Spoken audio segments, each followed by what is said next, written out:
Does America really have a godly heritage? Indeed it does.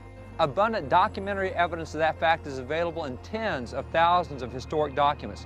In fact, the history in and around just this one building clearly demonstrates America's godly heritage. This is Independence Hall in Philadelphia, the birthplace of American liberty and the cradle of American constitutional government. It was here on July the 2nd, 1776, that our founding fathers in the Continental Congress approved a complete separation from Great Britain. It was 2 days later, on the 4th of July, that they approved the Declaration of Independence, and then 4 days after that, on the 8th of July, they took that new declaration, they walked outside, they stood on the steps of Independence Hall, and they read that new declaration to the crowd that was assembled around the building. This is Carpenter's Hall.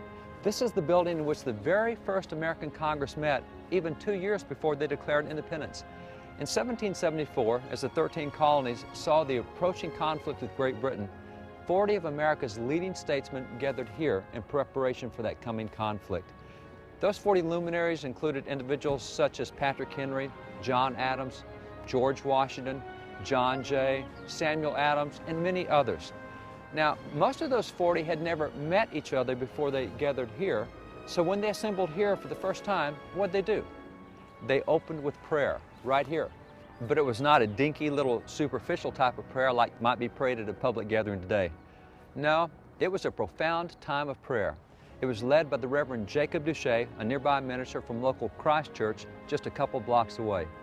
Of that time of prayer, John Adams reported, "The Reverend Duché, unexpectedly to everybody, struck out into an extemporary prayer which filled the bosom of every man present. I must confess I never heard a better prayer, with such fervor, such ardor, such earnestness and pathos, and in language so elegant and sublime for America and for the Congress.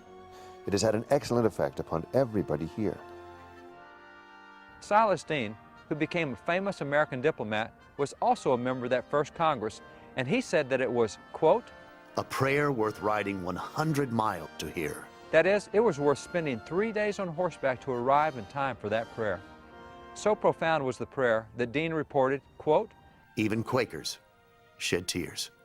In addition to the momentous time of prayer that morning, Congress also read from 4 chapters in the Bible. One of those chapters, Psalm 35, had particularly impacted the group. As John Adams reported to his wife Abigail, "I never saw a greater effect upon an audience. It seemed as if heaven had ordained that psalm to be read on the morning.